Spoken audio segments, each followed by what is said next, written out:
രാജ്യതലസ്ഥാനത്തടുത്തേക്ക് അതിൻ്റെ അതിർത്തികളിൽ കാണുന്നത് ഏത് രീതിയിലാണെങ്കിലും കർഷകരെ അകറ്റി നിർത്തുക.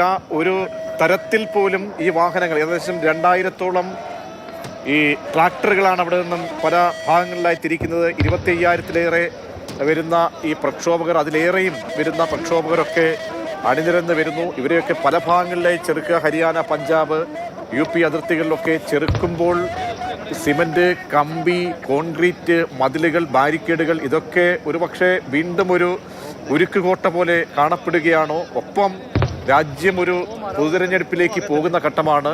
കേന്ദ്ര സർക്കാരിനെതിരെയാണ് ഈ സമരം വരുന്നത്. അവിടെ ഉണ്ടായിട്ടുള്ള ഈ 2 പ്രധാനപ്പെട്ട ചർച്ചകളും പരാജയപ്പെട്ടു കഴിഞ്ഞു. ഇനിയുള്ള രാഷ്ട്രീയ നീക്കമെന്ന നിലയിൽ കൂടി ഏതു തരത്തിലുള്ള ഒരു അന്വയ നീക്കം കേന്ദ്ര സർക്കാരിൻ്റെ ഭാഗത്തു നിന്നും ഉണ്ടായേക്കാം. അത് ഉടനൊരു 3ാം വട്ട ചർച്ച പ്രതീക്ഷിക്കുന്നുണ്ടോ അനൂപ്?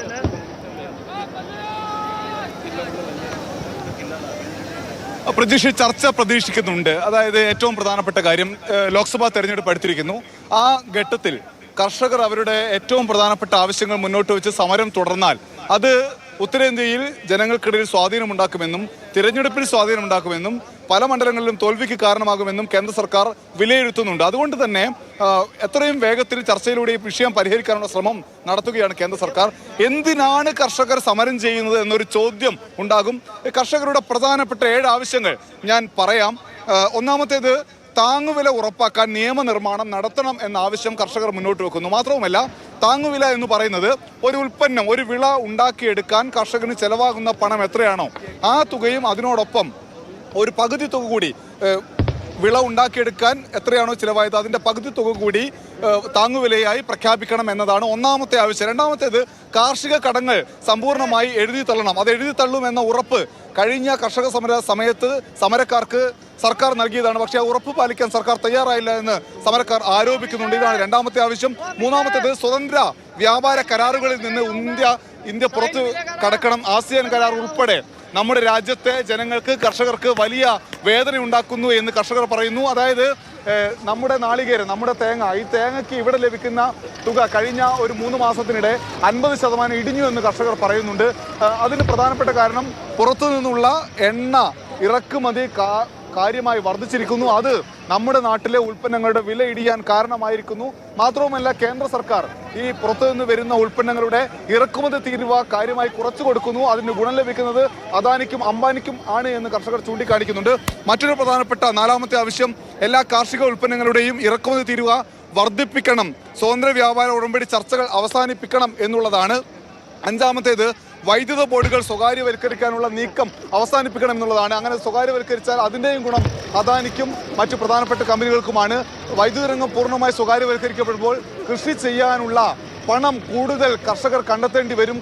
കൃഷിയെ കൂടുതൽ നഷ്ടത്തിലേക്ക് നയിക്കുന്ന കാര്യമായത് മാറും. അതുകൊണ്ട് വൈദ്യുത മേഖല സ്വകാര്യവൽക്കരിക്കരുത് എന്ന് കർഷകർ ആവശ്യപ്പെടുന്നു. അടുത്തത് 6ാമത്തെ ആവശ്യം, കൃഷിയും ചില്ലറ വ്യാപാരവും ചെറുകിട സംരംഭകർക്കായി മാത്രം സംവരണം ചെയ്യുക. കാർഷിക മേഖലയിൽ ഇ-കൊമേഴ്സ് ഉൾപ്പെടെ എല്ലാ വൻകിട വ്യാപാരവും നിരോധിക്കുക. കാർഷിക ചില്ലറ വിൽപ്പന മേഖലയിലെ കോർപ്പറേറ്റ് വൽക്കരണം തടയുന്നതിനുള്ള നിയമം നിർമ്മിക്കുക എന്ന് കർഷകർ ആവശ്യപ്പെടുന്നു. പ്രധാനപ്പെട്ട 7ാമത്തെ ആവശ്യം, കർഷക പെൻഷൻ പ്രതിമാസം 5000 രൂപയായി വർദ്ധിപ്പിക്കുക എന്ന് കർഷകർ ആവശ്യപ്പെടുന്നുണ്ട്. അതായത് കർഷകർക്ക് നമ്മുടെ രാജ്യത്ത് നീതിയോടെ ജീവിക്കാനുള്ള അവകാശമുണ്ട്. അത് സംരക്ഷിക്കണം. കോർപ്പറേറ്റുകളെ അല്ല സംരക്ഷിക്കേണ്ടത്, കർഷകരാണ് ഈ രാജ്യത്തെ ഊട്ടുന്നത് എന്ന് പറഞ്ഞുകൊണ്ടാണ് ഈ സമരം. പക്ഷേ സമരവുമായി എത്തിയ സമരക്കാരെ ശംഭു ബോർഡറിൽ ഹരിയാന പോലീസ് തടഞ്ഞിരിക്കുന്നു. ഹരിയാന ഭരിക്കുന്നത് BJP ആണ്.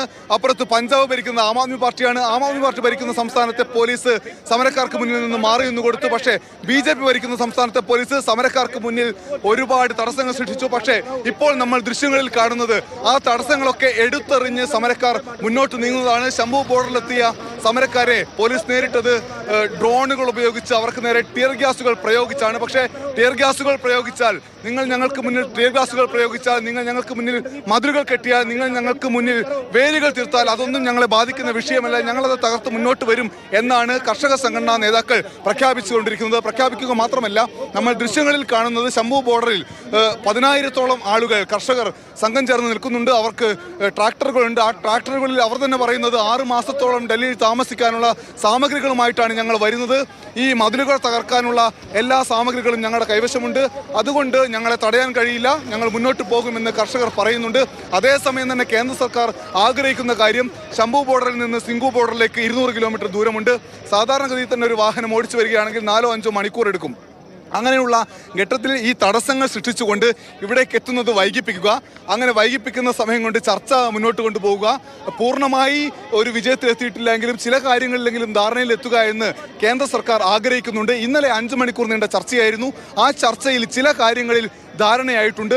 പക്ഷേ ഏറ്റവും പ്രധാനപ്പെട്ട ആവശ്യമായ താങ്ങുവില, രണ്ടാമത്തെ ആവശ്യമായ കാർഷിക ഇടങ്ങൾ എഴുത്തള്ളുക, മൂന്നാമത്തെ ആവശ്യമായ സ്വതന്ത്ര വ്യാപാര കരാറുകളിൽ നിന്ന് പിൻവാങ്ങുക എന്നീ കാര്യത്തിൽ ഒരു ധാരണയിലെത്താൻ കർഷകർക്കും കേന്ദ്ര സർക്കാരിനും കഴിഞ്ഞിട്ടില്ല. അതുകൊണ്ട് തന്നെയാണ് സമരവുമായി മുന്നോട്ട് പോകും എന്ന് കർഷകർ തീരുമാനിച്ച് പ്രഖ്യാപിച്ചിരിക്കുന്നത്.